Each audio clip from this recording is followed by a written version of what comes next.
아비 없는 집안에 귀한 아들 내준 것도 억울한데 이제 돈까지 갖다 바치라는 거냐? 5천만 원이 찍힌 통장이 제 발밑으로 툭 떨어지던 소리를 저는 아직도 기억합니다. 그날 저는 그 돈을 동량처럼 받았고 3년 뒤 그 5천만 원은 제 친정 식당을 통째로 삼키려는 칼이 되어 돌아왔지요. 남편도 시어머니도 저를 호러미 밑에서 자란 만만한 며느리로만 봤던 겁니다. 하지만 그들이 몰랐던 게 하나 있었어요. 제가 대기업 재무팀에서 숫자로 밥 벌어먹고 살던 사람이라는 것을. 이야기 시작 전 저희 채널을 구독해 주시면 오늘 하루 큰 행운이 가득하시길 빌겠습니다. 오늘의 사연 시작합니다. 밤 11시가 넘은 국밥집 주방은 하루 중 가장 조용한 시간이었습니다. 손님이 다 빠지고 셔터를 반쯤 내린 가게 안에서 예순의 제 어머니 김문혜 씨는 낡은 목욕탕 의자에 앉아 퉁퉁 부은 무릎에 파스를 붙이고 계셨어요. 파스 봉지를 이로 뜯는 소리, 무릎에 손바닥으로 탁탁 눌러붙이는 소리. 그 소리가 어찌나 익숙하던지 저는 눈을 감고도 어머니가 지금 어느 다리를 주무르고 계신지 알 수 있었습니다. 엄마, 또 그만 좀 해. 무릎 다 나가. 내가 마감할 테니까 엄마는 앉아 있어. 아이고, 말만 번지르르 하네. 너 회사 다니느라 죽겠는데 여기까지 와서 또 일 시키냐? 됐어. 내가 내 손으로 끝낼 거야. 어머니는 그러고도 기어이 가마솥에 다시 불을 올리셨습니다. 다음 날 새벽 첫 손님 상에 낼 사골 육수를 밤새 고아야 한다고요. 20시간을 고아야 뽀얗게 우러난다는 그 육수 하나로 어머니는 저를 키우셨습니다. 남편 없이 친척도 등 돌린 세상에서 국밥 한 그릇에 3,000원 하던 시절부터 한 푼, 두 푼 모아 이 가게를 세우신 분이었어요. 저는 앞치마를 두르고 홀로 나가 테이블을 닦기 시작했습니다. 걸레질을 하다 문득 주방 쪽을 돌아봤는데 가마솥 앞에 구부정하게 서 있는 어머니의 뒷모습이 눈에 들어오더군요. 김이 뿌옇게 오르는 그 너머로 세월의 굽은 등이 유난히 작아 보였습니다. 그 순간 저는 3년 전 그날을 떠올리고 말았지요. 식당을 지금 자리로 옮기던 때였습니다. 목이 좋은 자리라 권리금에 보증금까지 5천만 원이 부족했어요. 은행 문턱은 높았고 어머니는 이미 대출이 꽉 차 있었습니다. 발을 동동 구르던 저희 모녀 앞에 시어머니 이명애 씨가 통장 하나를 던지듯 내밀었습니다. 바닥에 떨어진 통장을 줍는 제 손이 부끄러워 떨렸지요. 아비 없는 집안이 티를 내네, 티를 내. 귀한 내 아들 줬으면 그걸로 됐지. 이제는 돈까지 보태달라. 자, 여기 5천. 어디 가서 고마운 줄이나 알아. 빌려주는 거니까 원금에 이자까지 한 푼도 안 밀리고 갚아. 알아들어? 저는 그 돈을 거절하려 했습니다. 어머니 얼굴이 벌겋게 달아오르는 걸 봤거든요. 그런데 그때 제 남편 천두철 씨가 나섰습니다. 어머니, 말 좀 그렇게 하지 마세요. 영란아, 너는 신경 꺼. 내가 다 처리해. 매달 내가 어머니한테 직접 갖다 드릴게. 사돈끼리 돈 얘기 껄끄럽잖아. 내가 중간에서 딱 막을 테니까 너는 입도 열지 마. 그 말이 어찌나 든든하게 들렸던지요. 저는 남편을 믿었습니다. 매달 제 월급 통장에서 원리금을 이체하면 남편이 그걸 자기 어머니께 전달하는 방식이었지요. 저는 사돈 사이가 불편해서 시어머니께 직접 돈 잘 받으셨어요? 하고 물어본 적이 단 한 번도 없었습니다. 그게 제 3년의 방심이었어요. 그 3년 동안 저는 어땠느냐고요. 매달 원리금을 붙이느라 제 구두 밑창이 다 닳도록 갈아 신었습니다. 점심값을 아끼려고 회사에서 김밥 한 줄로 때운 날이 셀 수 없었지요. 그러면서도 명절이면 시댁에 가서 시어머니의 폭언을 고스란히 받아내야 했습니다. 네가 지금 숨 쉬는 것도 내 아들 돈덕인 줄 알아. 우리가 그 돈 안 보탰으면 네 친정 그 식당 진작에 문 닫았어. 너 아직도 그걸 몰라? 밥상머리에서 그 소리를 들을 때마다 저는 목이 메어 국을 넘기지 못했습니다. 그래도 참았어요. 남편이 성실하게 갚고 있다고 믿었으니까요. 원금만 다 갚으면 그날이 오면 저 사람도 더는 저런 소리를 못하리라 생각했던 겁니다. 그런데 그 믿음이 어긋나기 시작한 건 그해 봄이었습니다. 국밥집이 방송을 탔거든요. 어느 맛집 프로그램에서 어머니의 사골 국밥이 소개된 겁니다. 방송 나간 다음 주부터 가게 앞에 줄이 늘어섰어요. 하루 매출이 2배, 3배로 뛰었고 그의 연매출이 10억 원을 넘어섰습니다. 어머니는 좋아하시면서도 손이 부족해 쩔쩔매셨지요. 그 대박 소식이 어떻게 흘러들어갔는지 어느 주말 시어머니가 말도 없이 가게에 찾아왔습니다. 손님인 척 구석자리에 앉더니 계산대에 포스기를 흘끔거리며 매출을 훔쳐보는 겁니다. 국밥 한 그릇을 시켜놓고는 반도 안 먹고 계산대 근처를 어슬렁거리며 화면을 넘겨다보던 그 눈빛. 저는 그때 시어머니 입꼬리가 스르륵 올라가는 걸 봤습니다. 침을 삼키던 그 얼굴을요. 그날 밤이었습니다. 저는 잠결에 눈을 떴어요. 옆자리가 비어 있었고 안방 창가 쪽에서 희미한 불빛이 새어나오고 있었습니다. 남편이 침대에 걸터앉아 휴대전화를 들여다보고 있더군요. 새벽 2시가 넘은 시간에요. 저는 잠에 취한 채로 뭐 하냐고 물으려다 화면에 뜬 글자를 보고 말문이 막혔습니다. 상가 담보대출 한도 조회, 식당 급매 시세, 사업장 양도양수 절차. 남편은 제가 깬 줄도 모르고 화면을 손가락으로 넘기고 있었습니다. 어둠 속에서 그 얼굴이 번들거렸어요. 뭔가에 홀린 사람처럼 눈이 이상하게 빛나고 있었습니다. 저는 숨을 죽였습니다. 심장이 쿵쿵 뛰는데도 자는 척을 했어요. 남편이 검색창에 다시 양도양수라는 글자를 치는 걸 보면서 저는 처음으로 이상한 생각이 들었습니다. 우리 어머니 식당은 어머니 명의인데, 어머니가 직접 하시는 가게인데, 왜 저 사람이 급매 시세를, 담보대출 한도를, 양도 절차를 새벽까지 검색하고 있는 걸까? 그리고 그 순간 3년 동안 단 한 번도 떠올린 적 없던 질문이 제 머릿속을 쿡 찔렀습니다.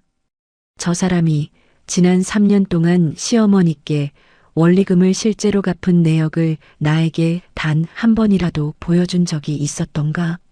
없었습니다. 단 한 번도요. 저는 그날 밤 뜬 눈으로 천장을 바라봤습니다. 옆에서 남편이 휴대전화를 끄고 다시 누워 금세 코를 골기 시작했지만 저는 잠들 수가 없었어요. 좋은 게 좋은 거라고, 남편 말만 믿으면 된다고 스스로를 다독여온 3년이 갑자기 얇은 얼음판처럼 느껴졌습니다. 이튿날 아침 저는 평소처럼 밥을 차리고 남편을 배웅했습니다. 아무 일 없다는 듯이요.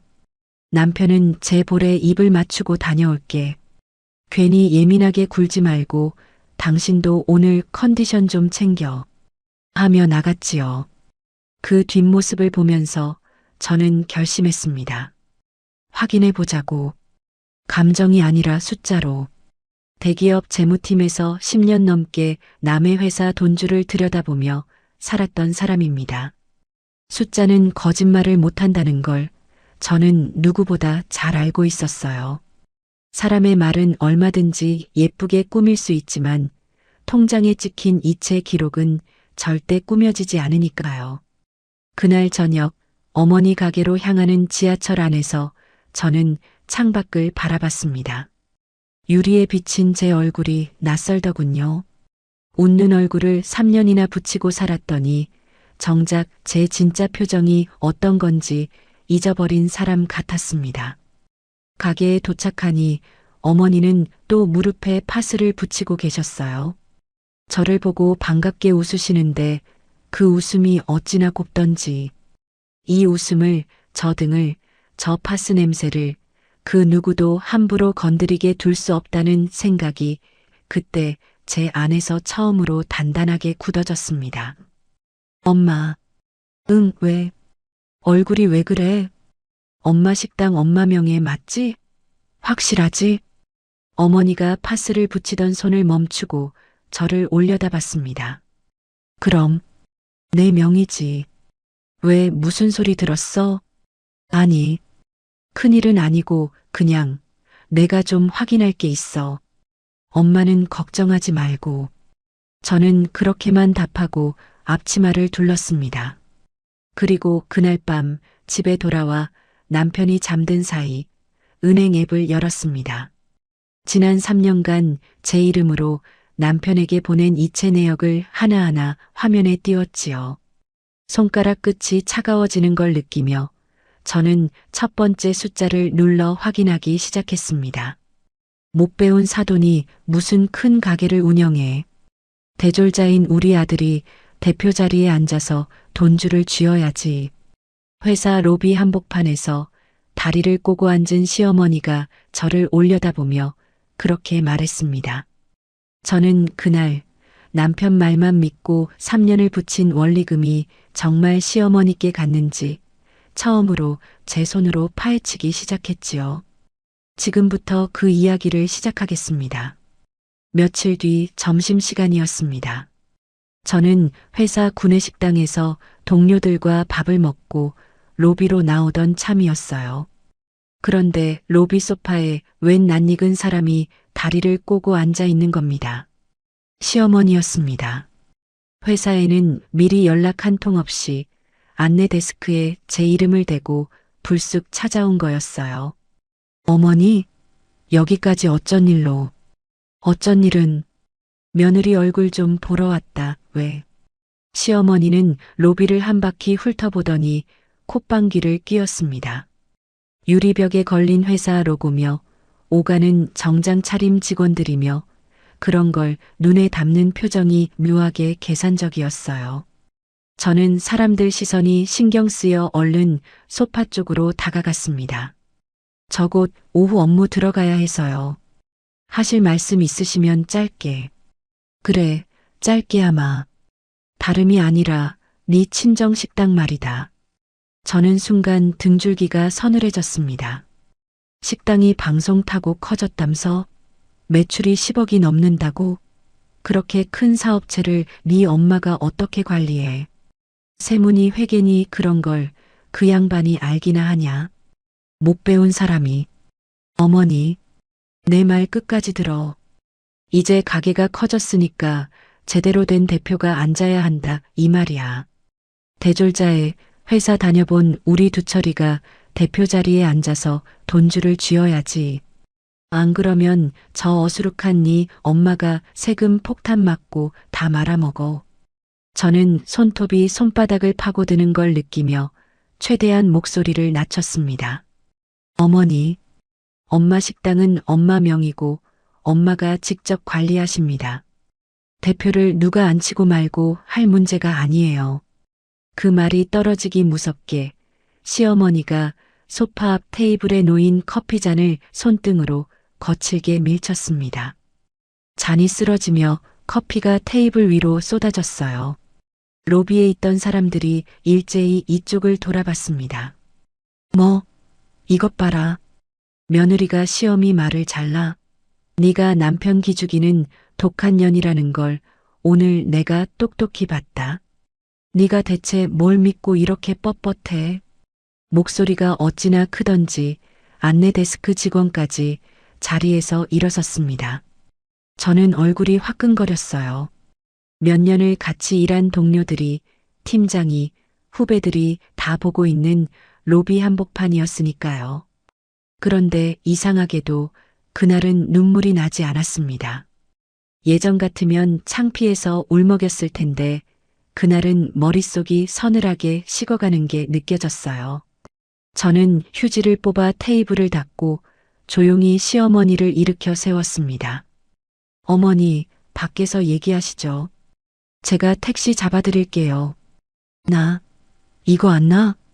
저는 대꾸하지 않고 시어머니를 로비 밖으로 모셨습니다. 택시를 잡아 문을 열고 지폐 몇 장을 기사에게 미리 건넨 뒤 시어머니를 태워보냈어요.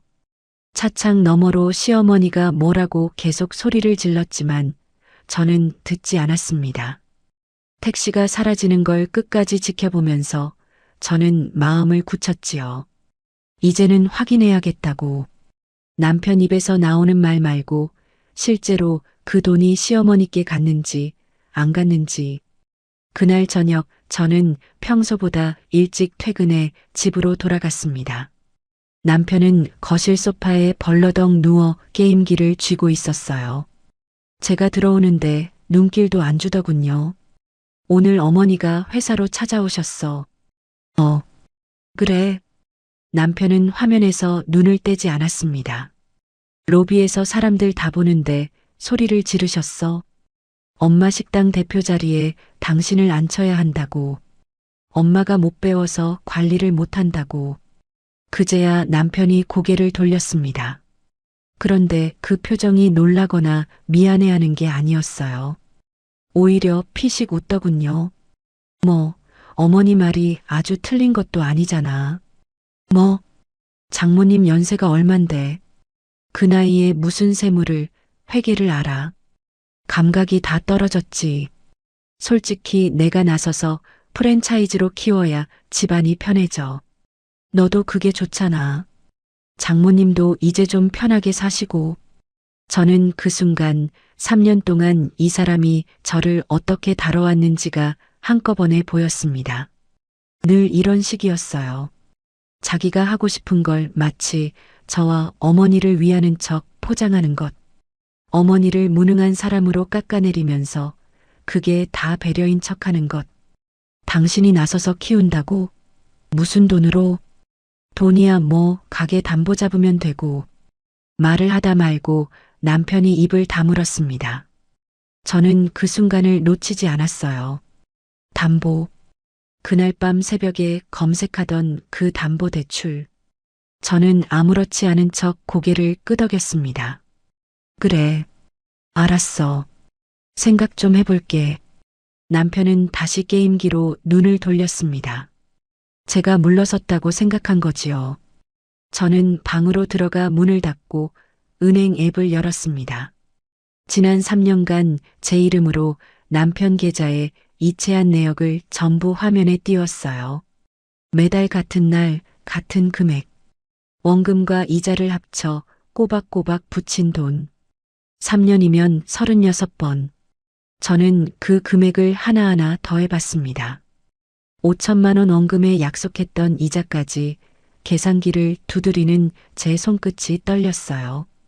그런데 문제는 이 돈이 남편 계좌까지만 간 기록이라는 거였습니다. 남편이 그 돈을 다시 시어머니께 보냈는지는 제 앱으로는 확인할 방법이 없었어요. 남편은 늘 현금으로 뽑아서 어머니 손에 직접 쥐어드렸다고 했으니까요. 영수증이라며 몇 장 보여준 적은 있었습니다. 손글씨로 5월분 원리금 받음, 이명이라고 적힌 종이 쪽지들이요. 저는 그 영수증들을 다시 떠올렸습니다. 이상하게 필체가 시어머니 거치고는 너무 반듯했어요. 그리고 날짜마다 글씨체가 미묘하게 달랐지요. 그때는 대수롭지 않게 넘겼는데 지금 생각하니 목덜미가 서늘해졌습니다. 바로 그때였습니다. 남편이 씻으러 욕실에 들어간 사이 거실 소파 틈에 남편 휴대전화가 떨어져 있는 게 보였어요. 물소리가 들리기에 저는 홀린 듯 그 폰을 집어들었습니다. 마침 화면이 켜져 있었어요. 그리고 알림창에 문자들이 줄줄이 떠 있었습니다. 천두철님, 원금 상환일이 지났습니다. 오늘까지 입금 없으면 법적 조치 들어갑니다. 마이너스 대성 캐피탈. 외부 발신 스포츠 베팅 충전 완료. 30만 원. 승인 토토클럽 185만 원 일시불. 저는 숨이 멎는 것 같았습니다. 화면을 손가락으로 내려보니 이런 문자가 한두 개가 아니었어요. 사채업자로 보이는 번호에서 온 원금 독촉 문자, 도박 사이트 충전 알림, 유흥업소 카드 승인 문자가 며칠에 한 번씩 몇 달치가 쌓여 있었습니다. 그 순간 모든 게 맞아떨어졌습니다. 제가 매달 붙인 원리금이 시어머니께 간 게 아니었던 겁니다. 그 돈은 도박판으로, 술집으로, 사채 이자로 새어나가고 있었어요. 남편이 보여준 영수증은 전부 자기 손으로 지어낸 종이 쪽지였고요. 저는 폰을 원래 자리에 조용히 내려놓았습니다.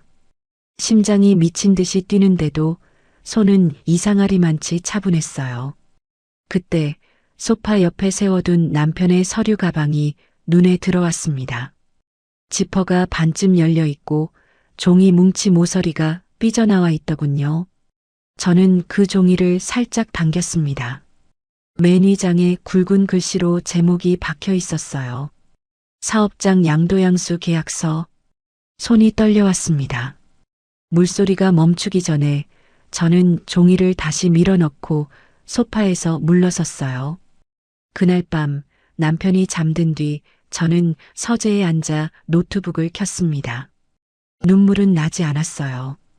대신 저는 제가 가장 잘하는 일을 하기로 했습니다. 정리, 기록, 증거, 제 통장의 3년치 송금 내역을 캡처하고 남편이 보여줬던 조작 영수증을 사진으로 찍어두고 아까 본 도각 충전 알림과 사채 독촉 문자 화면을 하나하나 떠올려 메모했습니다. 엑셀 파일을 열고 날짜별로, 항목별로 표를 만들기 시작했지요. 재무팀에서 수천 번 만들어 본 그 표를 이번엔 제 인생을 위해 만들었습니다. 그리고 다음 날 아침 출근길에 저는 보안업체에 전화를 걸었습니다. 네, 국밥집 내부에 고화질 CCTV를 긴급으로 설치하고 싶은데요. 오늘 오후 안에 가능할까요? 화질 좋고 소리도 녹음되는 걸로요. 전화를 끊으며 저는 창밖을 봤습니다. 3년간 웃는 얼굴로 살아온 며느리는 그날로 끝이었어요. 이제부터 저는 숫자로 말하는 사람으로 돌아갈 참이었습니다. 내 돈 5천만 원으로 죽다 살아난 식당이니까 이 가게는 사실상 내 거야. 당장 도장 안 찍어? 식당 문을 박차고 들어온 시어머니가 우리 어머니 코앞에 인주를 들이밀며 그렇게 소리쳤습니다.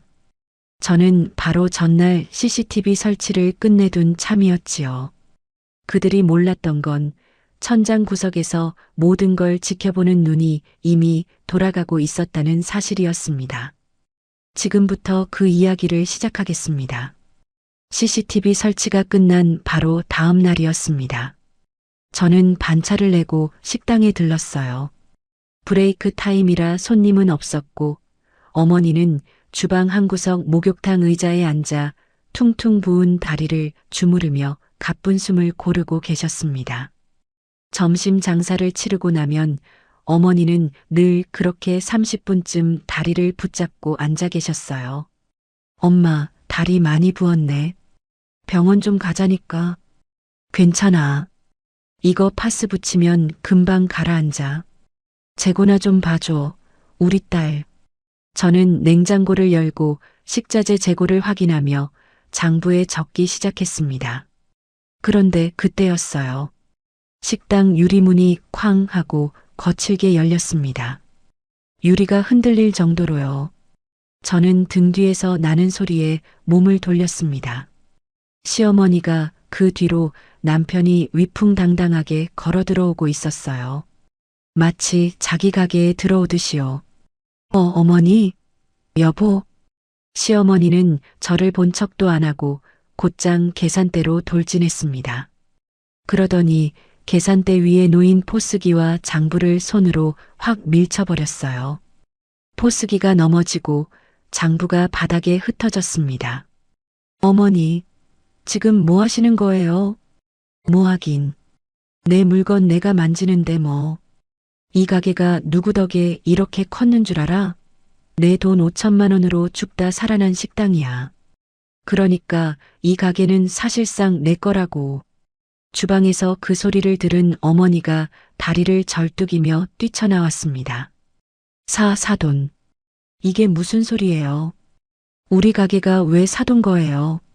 시어머니는 어머니를 위아래로 훑어보더니 코웃음을 쳤습니다. 아이고, 호러미 밑에서 자란 며느리 걷어준 은혜도 모르고 내가 5천만 원 안 대줬으면 이 가게가 지금 있기나 했겠어? 그 돈으로 목 좋은 자리 얻어서 방송까지 탄 거 아냐? 근본도 없이 국밥이나 팔던 사람이 이제 와서 시침 잃을 때? 근본이라는 그 한마디에 어머니의 얼굴이 하얗게 질렸습니다. 어머니가 평생 가장 아파했던 말이 바로 그거였어요. 호러미. 근본 없는 집.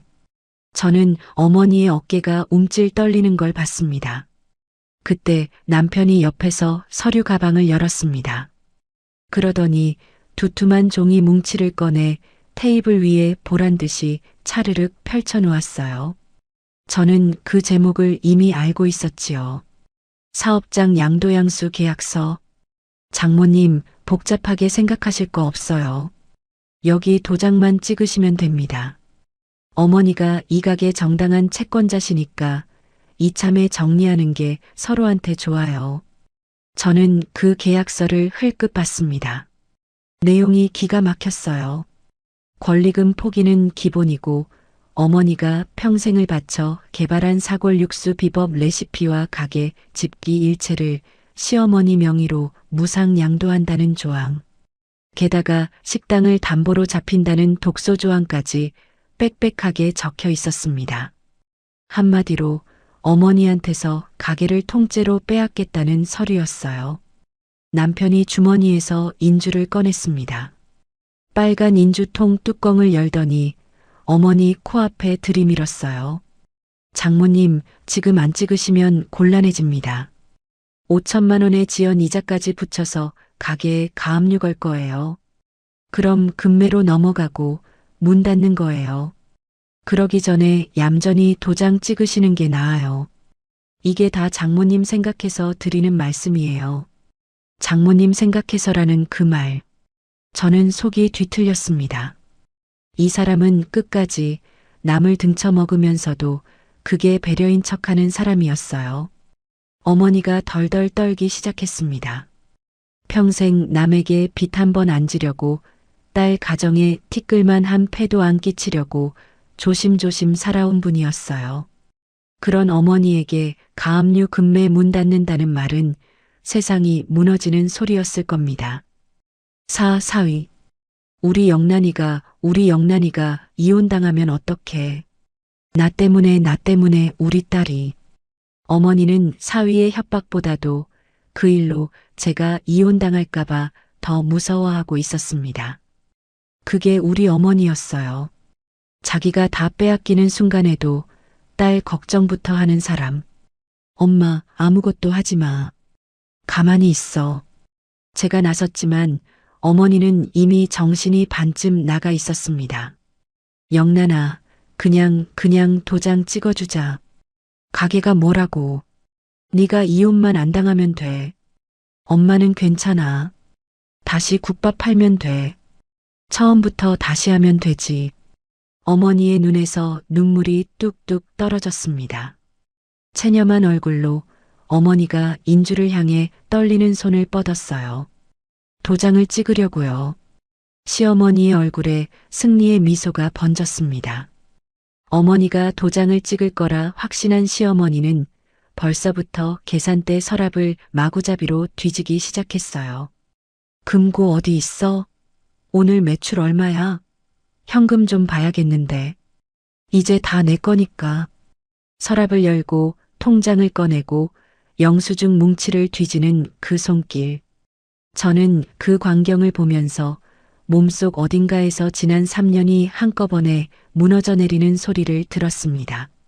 명절마다 참았던 폭언, 로비에서 당한 망신, 다른 구두 밑창, 어머니의 구분 등 그 모든 게 이 한 장면으로 모여들고 있었어요. 그리고 바로 그 순간 저는 움직였습니다. 인주를 향해 뻗어가던 어머니의 손을 제가 낚아챘습니다. 그리고 인주통을 조용히, 아주 조용히 테이블 끝으로 밀어냈어요. 통이 테이블 모서리에서 아슬아슬하게 멈췄습니다. 엄마, 도장 찍지 마. 제 목소리가 얼마나 차가웠던지 어머니가 놀라서 저를 올려다봤습니다. 저는 계산대 서랍을 뒤지고 있던 시어머니에게 다가가 그 팔을 붙잡아 서랍에서 떼어냈습니다. 어머니, 그 손 치우세요. 뭐, 이것 봐라. 며느리가 시어미 팔을 잡아? 이 가게 명의자는 제 어머니고 저는 어머니의 대리인입니다. 그러니까 이 계약은 처음부터 성립될 수 없어요. 남편의 얼굴이 살짝 굳었습니다. 제가 이렇게 나올 줄은 예상 못한 눈치였어요. 늘 참기만 하던 아내였으니까요. 영란아, 너 지금 뭐 하는 거야? 어머니한테 무슨 태도야, 이게. 저는 남편을 한번 쳐다보고 다시 어머니에게 눈을 돌렸습니다. 어머니는 아직도 상황을 다 이해하지 못한 채 겁먹은 눈으로 저와 시어머니를 번갈아 보고 있었어요. 저는 어머니의 손을 꼭 잡았습니다. 그 손이 얼음장처럼 차가웠어요. 평생 뜨거운 가마솥 앞에서 살아온 손인데 그날은 그렇게 차가웠습니다. 엄마, 이제 엄마는 아무것도 안 해도 돼. 여기서부터는 내가 할게. 그러고 저는 계산대 아래로 손을 뻗었습니다. 아침에 미리 갖다 놓은 두툼한 서류 봉투가 거기 있었어요. 저는 그 봉투를 천천히 꺼내 들었습니다. 시어머니와 남편의 시선이 그 봉투로 쏠렸습니다. 두 사람의 얼굴에 처음으로 불안한 기색이 스쳤어요. 하지만 그들은 아직 몰랐지요. 그 봉투 안에 자기들 인생을 통째로 뒤집을 것이 들어있다는 거요. 저는 봉투를 테이블 위에 툭 내려놓았습니다. 그리고 흩어진 장부를 발끝으로 슬쩍 밀어 옆으로 치운 뒤 그 자리에 봉투 속 서류를 펼칠 준비를 했습니다. 천장 구석, 붉은 불빛이 깜빡이는 CCTV 카메라가 이 모든 광경을 조용히 담고 있었습니다. 내가 지난 3년간 뼈 빠지게 벌어서 당신한테 보낸 원리금이 어머니한테는 단 한 푼도 안 갔더군요. 제가 서류를 펼치며 그렇게 말하자 허세를 부리던 남편의 얼굴이 순식간에 하얗게 질렸습니다. 저는 그날 도장 대신 3년치 증거를 테이블 위에 꺼내 들었지요. 지금부터 그 이야기를 시작하겠습니다. 저는 봉투에서 두툼한 서류를 꺼내 테이블 위에 한 장 한 장 펼쳐 놓았습니다.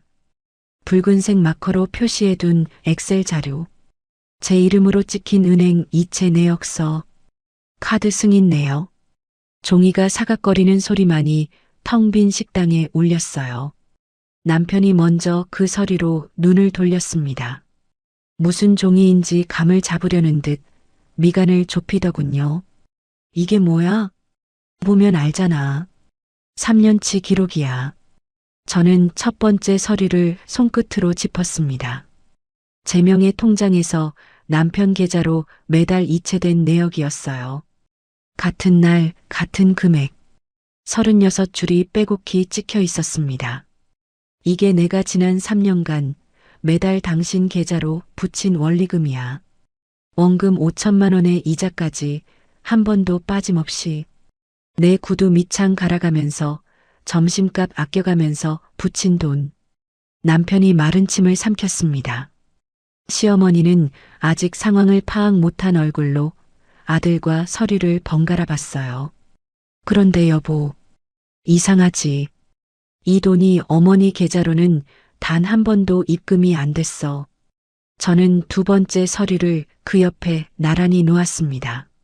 내가 어제 어머니께 여쭤봤거든. 통장 좀 보자고. 어머니, 지난 3년간 아들한테서 원리금 받으신 적 있으세요? 없대. 단 한 번도. 식당 안이 조용해졌습니다. 시어머니가 눈을 크게 떴어요. 뭐, 그게 무슨 소리야? 두철아, 네가 매달 갚았다며. 나한테는 아직 원금도 다 못 받았다고 했잖아. 그래서 오늘 이렇게. 시어머니가 말을 하다 말고 멈칫했습니다. 뭔가 앞뒤가 안 맞는다는 걸 그제야 어렴풋이 느낀 눈치였어요. 저는 세 번째 서류를 펼쳤습니다.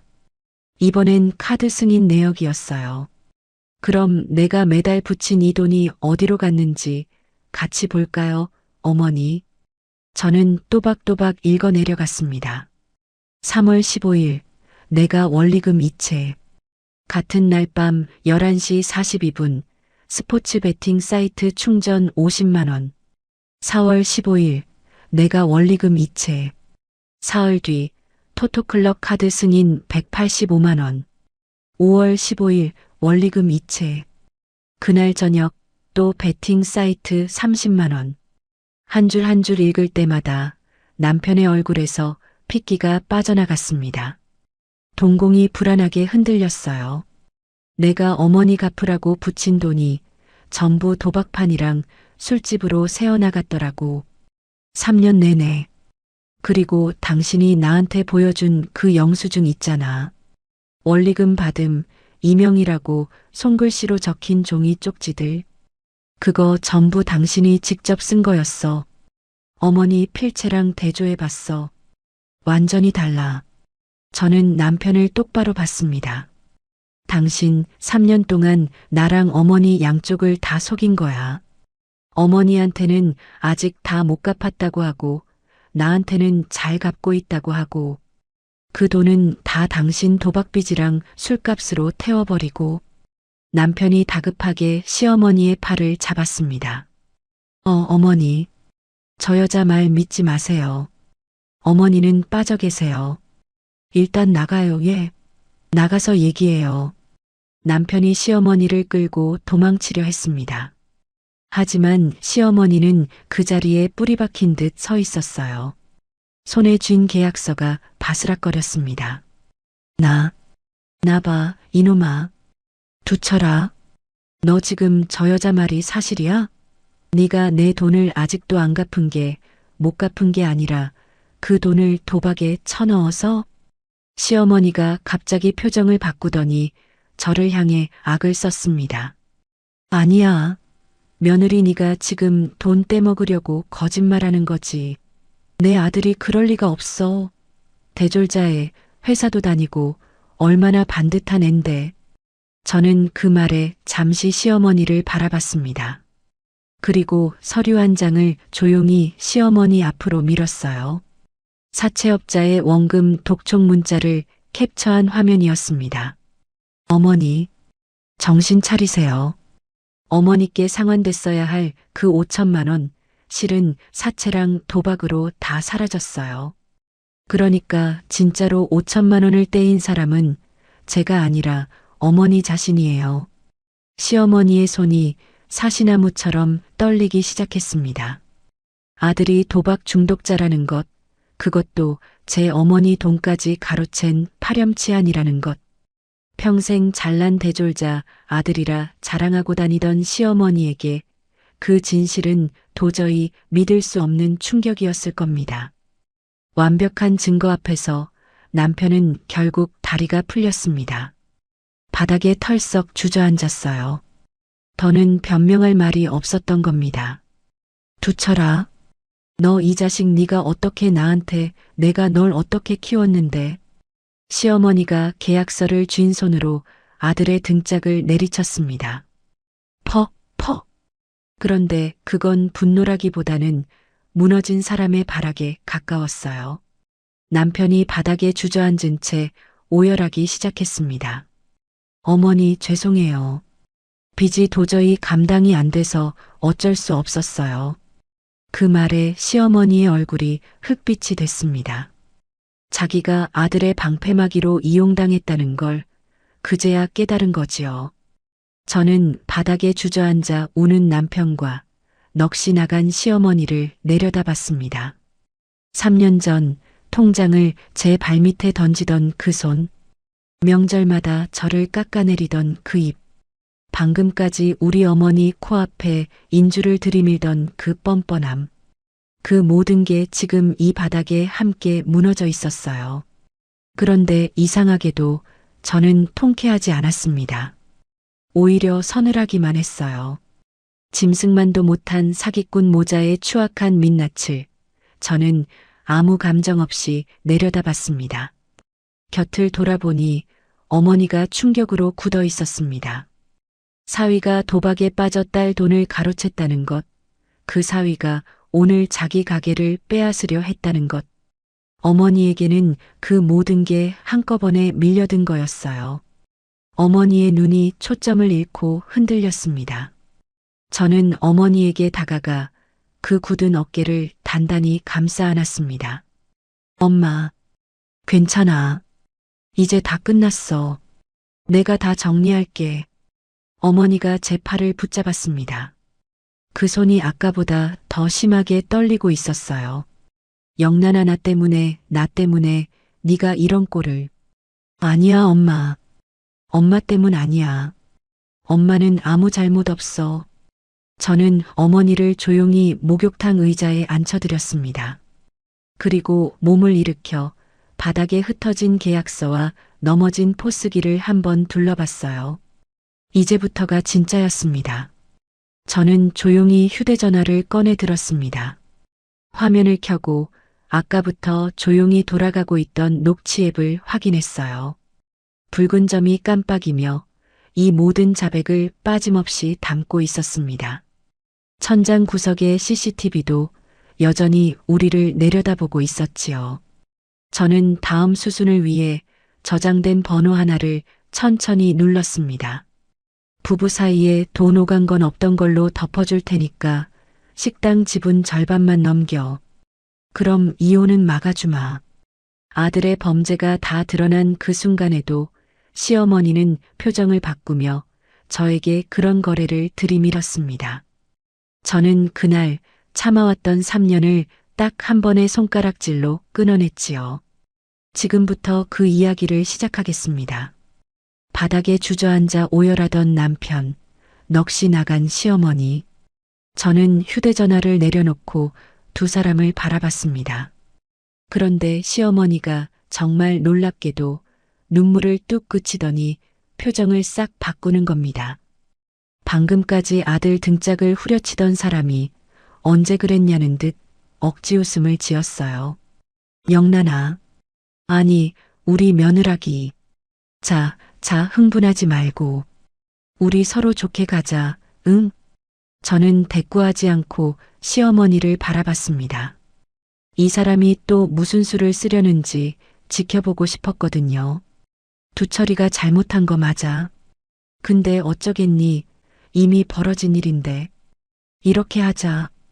부부 사이에 돈 오간 거, 그거 내가 다 없던 걸로 덮어줄게. 대신 이 식당 지분 절반만 나한테 넘겨. 그럼 이혼 얘기도 쑥 들어가게 내가 해줄 테니까. 어때? 나쁘지 않지? 저는 하마터면 웃을 뻔했습니다. 아들이 도박 중독의 사기꾼이라는 게 눈앞에서 다 까발려졌는데도 이 사람은 끝까지 우리 가게 지분을 탐내고 있었어요. 며느리 자산을 빼앗을 궁리를 이 상황에서도 하고 있는 겁니다. 저는 감정을 조금도 드러내지 않고 차분하게 입을 열었습니다. 어머니, 5천만 원은 대여금이에요. 빌려준 돈. 소유권이랑은 아무 상관이 없어요. 그게 무슨. 돈을 빌려줬다고 해서 그 가게가 어머니께 되는 게 아니라고요. 은행에서 대출 받으면 그 집이 은행 거예요? 아니잖아요. 빌린 돈은 갚으면 끝이에요. 저는 서류 봉투에서 마지막 한 장을 꺼냈습니다. 그리고 원금 5천만 원은 제가 정확한 날짜에 어머니 계좌로 전액 상환할 겁니다. 이자까지 계산해서요. 그러니까 어머니가 이 가게 지분이든 명의든 가져갈 근거는 처음부터 단 하나도 없었어요. 시어머니의 얼굴에서 억지 웃음이 스르륵 사라졌습니다. 그러더니 갑자기 눈에 핏발이 서더군요. 이런 못된 년. 시어미가 좋게 말할 때 들어야지. 네가 뭔데 감히 나한테. 시어머니가 저를 향해 달려들었습니다. 제 머리채를 잡으려고 손을 뻗었어요. 그 순간 저는 한 걸음 뒤로 물러서며 천장 구석을 손가락으로 조용히 가리켰습니다. 어머니, 저기 좀 보세요. 시어머니의 손이 허공에서 멈췄습니다. 시어머니의 시선이, 남편의 시선이 제 손끝을 따라 천장으로 향했어요. 붉은 불빛이 깜빡이는 새로 달린 고화질 CCTV 카메라였습니다. 어제부터 저 카메라가 돌아가고 있어요. 화질도 좋고 소리도 다 녹음돼요. 오늘 어머니랑 남편이 여기 쳐들어와서 계약서 들이밀고 우리 엄마 협박하고 방금 저 머리채 잡으려던 거 전부 영상으로 남았어요. 저는 휴대전화를 들어 올렸습니다. 그리고 방금 두 분이 하신 자백. 남편이 어머니 앞세워서 식당 담보 잡으려 했다는 얘기, 도박빚 정리하려 했다는 얘기. 그거 전부 제가 이 폰으로 녹음했어요. 저는 녹취 앱을 열어 방금 녹음된 파일을 잠깐 재생했습니다. 남편의 오열하는 목소리가 장모님 식당 담보 잡으면 한 번에 정리될 것 같아서 어머니 앞세운 거예요 라는 그 말이 식당 안에 또렷하게 울려 퍼졌어요. 시어머니와 남편의 얼굴이 흑빛이 됐습니다. 그러더니 두 사람이 서로에게 삿대질을 하며 싸우기 시작했어요. 이게 다 너 때문이잖아. 네가 도박만 안 했어도, 어머니가 지분 절반 얘기만 안 꺼냈어도 녹음이 안 됐을 거 아니에요. 한심한 아기 다툼이었습니다. 그러다 두 사람이 동시에 저에게 달려들었어요. 그 폰 이리 내놔. 그거 다 지워. 남편이 제 손에서 휴대전화를 빼앗으려 했습니다. 저는 폰을 등 뒤로 감추며 뒷걸음질 쳤어요. 소용없어. 영상이랑 녹취 이미 클라우드에 실시간으로 올라가고 있고 내 변호사한테도 전송됐어. 이 폰 부순다고 사라지는 거 아니야. 그 말에 두 사람이 멈칫했습니다. 저는 그 틈에 화면을 눌렀어요. 경찰 신고 버튼을요. 특수협박과 영업방해로 신고했습니다. 너 경찰에 신고했어? 당연하지. 남의 가게 쳐들어와서 기물 파손하고 명예 넘기라고 협박하고 폭행까지 시도했는데 이게 신고감이 아니면 뭐가 신고감이야. 잠시 후 멀리서 사이렌 소리가 들려오기 시작했습니다. 그 소리가 가까워질수록 남편의 얼굴은 새하얗게 질려갔어요. 결국 남편이 제 앞에 무릎을 꿇었습니다. 그리고 제 바지가랑이를 붙잡았어요. 영란아, 제발. 나 감옥 가면 죽어. 진짜 죽어. 우리 그동안 정도 있잖아. 한 번만 봐줘. 신고 취소해줘. 응? 제발. 3년을 함께 산 남편이었습니다. 한때는 저 사람의 든든한 등이 좋아서 결혼했지요. 그런데 지금 제 발밑에서 우는 이 사람을 보는데 이상하게 아무 감정도 들지 않았습니다. 슬프지도 미안하지도 않았어요. 그저 서늘하기만 했습니다. 저는 남편의 손을 침착하게 떼어냈습니다. 당신 지금 죽는다는 소리가 들려? 근데 나는 다른 소리가 들리는데. 저는 목욕탕 의자에 앉아 이 모든 걸 지켜보던 어머니를 눈짓으로 가리켰습니다.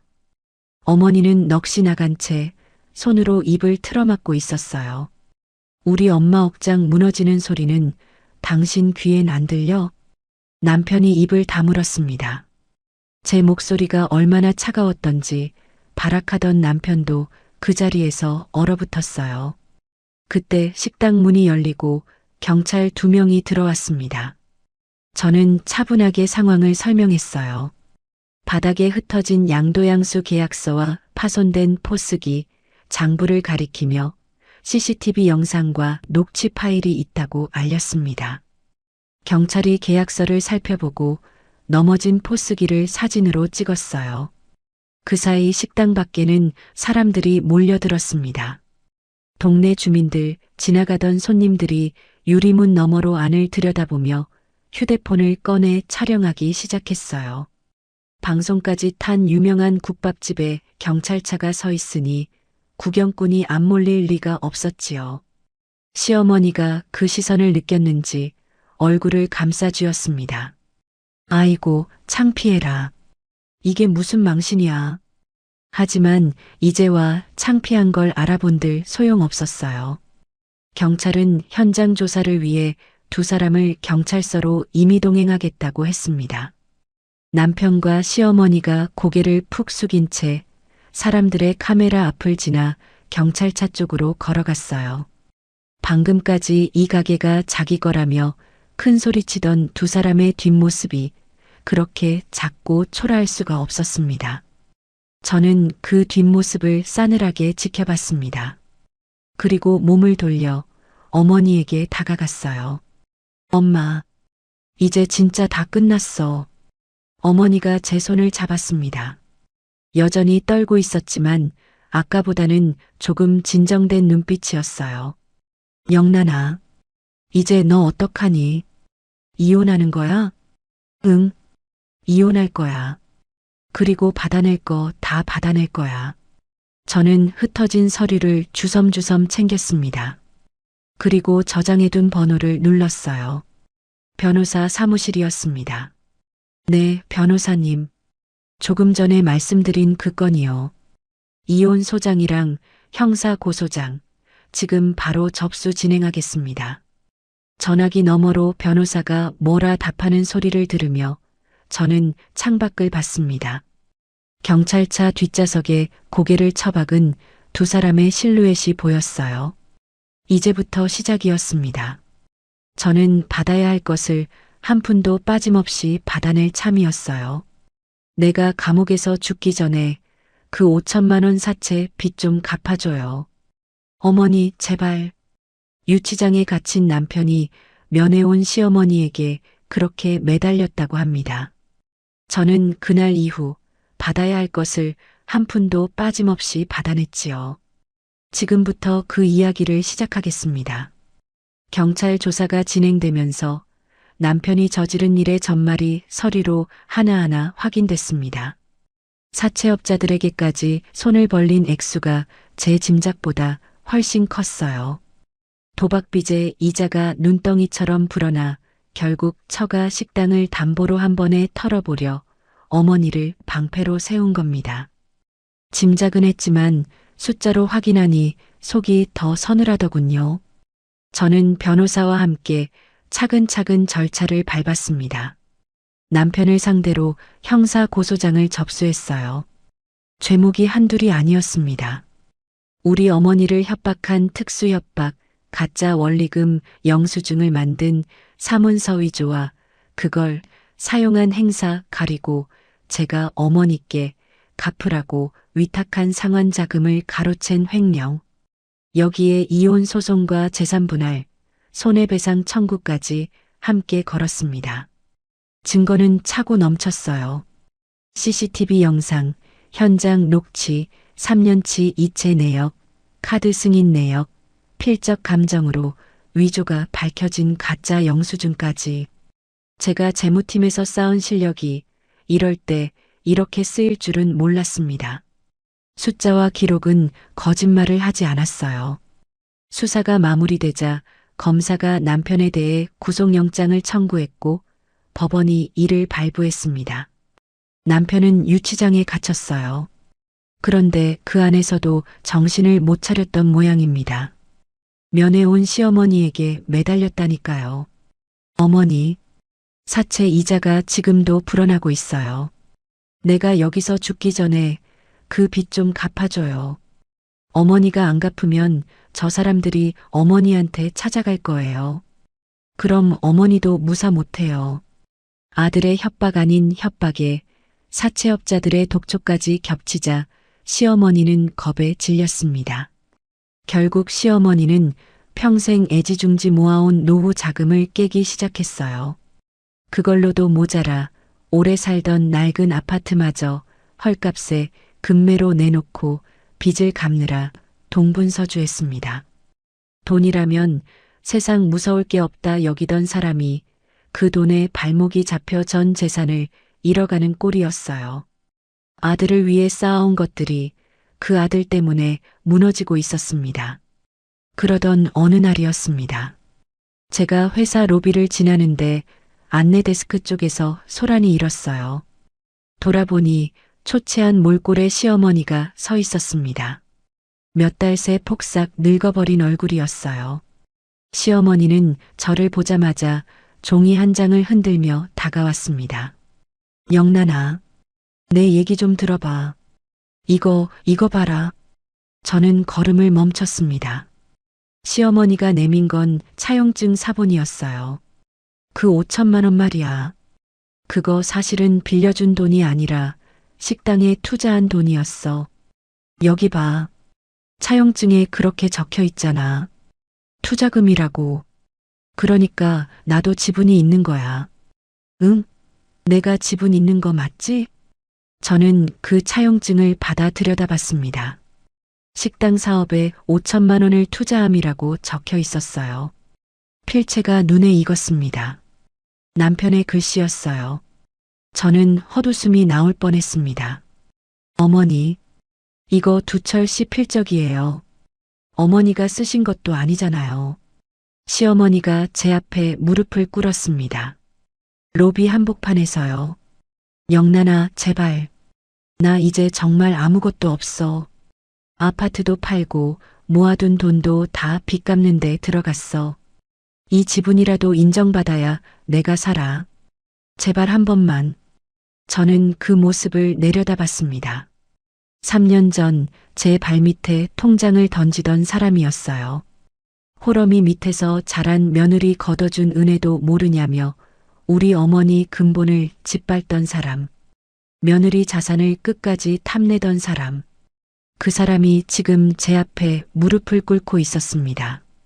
저는 감정 없이 담담하게 말했습니다. 어머니, 그 5천만 원 원금은요, 이미 어머니 계좌로 전액 상환 완료됐어요. 이자까지 계산해서 한 푼도 안 빼고 보내드렸어요. 통장 확인해 보세요. 그건, 그리고 그 차용증, 두철 씨 필적으로 위조된 거라는 거, 이미 필적 감정으로 다 밝혀졌어요. 그거 법정에서 꺼내시면 어머니 사문서 위조 공범으로 같이 처벌받으실 수도 있어요. 시어머니의 얼굴이 하얗게 질렸습니다. 저는 그 앞에 쪼그려 앉아 눈을 맞췄어요. 어머니, 기억나세요? 3년 전에 저한테 뭐라고 하셨는지. 통장 던지시면서 그러셨잖아요. 내 아들 돈으로 세운 가게니까 모자가 알아서 해보라고. 저 그 말 아직도 똑똑히 기억해요. 저는 천천히 일어섰습니다. 그 말 그대로 돌려드릴게요. 이제 그건 어머니랑 아들 문제예요. 두 분이 알아서 해보세요. 저는 경비원을 불렀습니다. 이분 밖으로 좀 모셔주세요. 회사에 볼 일 없으신 분이에요. 경비원이 다가가자 시어머니가 발버둥을 쳤어요. 눈물 콧물을 쏟으며 끌려나가면서도 계속 뒤를 돌아봤습니다. 저는 그 뒷모습을 향해 마지막으로 한마디 했어요. 어머니, 두 번 다시 제 가족 앞에 나타나지 마세요. 그렇게 시어머니가 로비 밖으로 끌려나갔습니다. 저는 자리로 돌아와 흐트러진 옷매무새를 정돈하고 다시 일에 집중했어요. 이상하게도 마음이 아주 고요했습니다. 몇 달 뒤 재판 결과가 나왔습니다. 법원은 남편의 유책 사유를 전부 인정했어요. 이혼은 물론이고 위자료와 재산 분할까지 제 손을 들어줬습니다.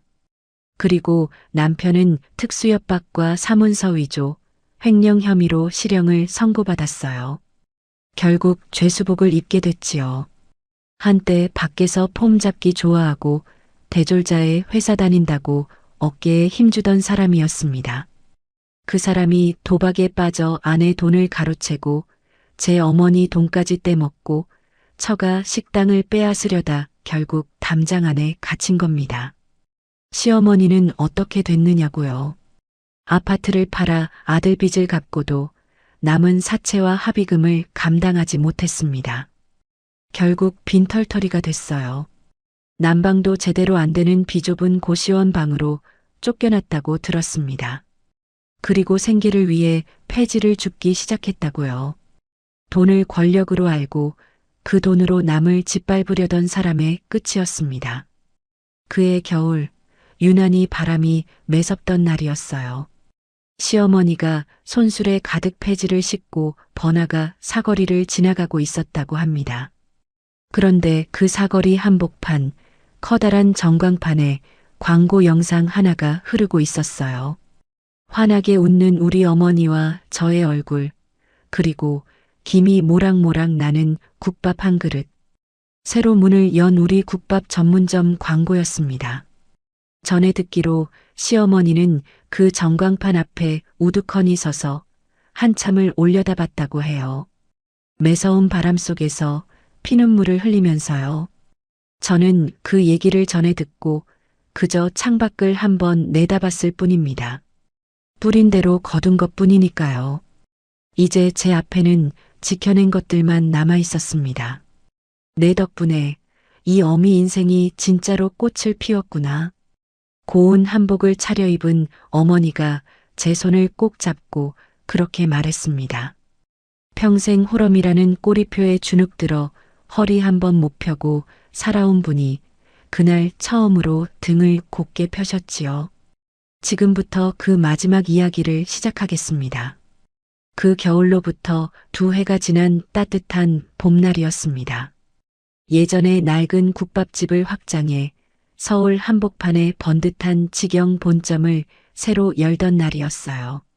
아침부터 가게 앞은 사람으로 북적였습니다. 단골 손님들이, 거래처 사장님들이 보내온 축하 화환이 가게 앞 인도를 따라 줄줄이 늘어서 있었어요.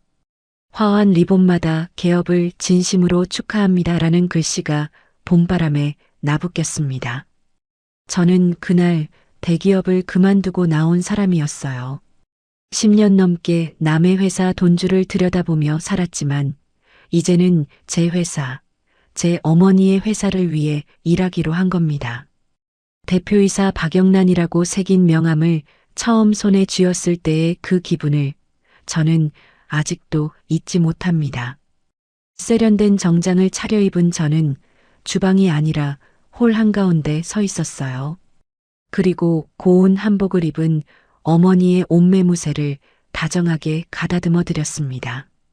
저고리 고름을 반듯하게 매만지는데 어머니가 저를 물끄러미 바라보시더군요. 엄마 왜? 뭐 묻었어?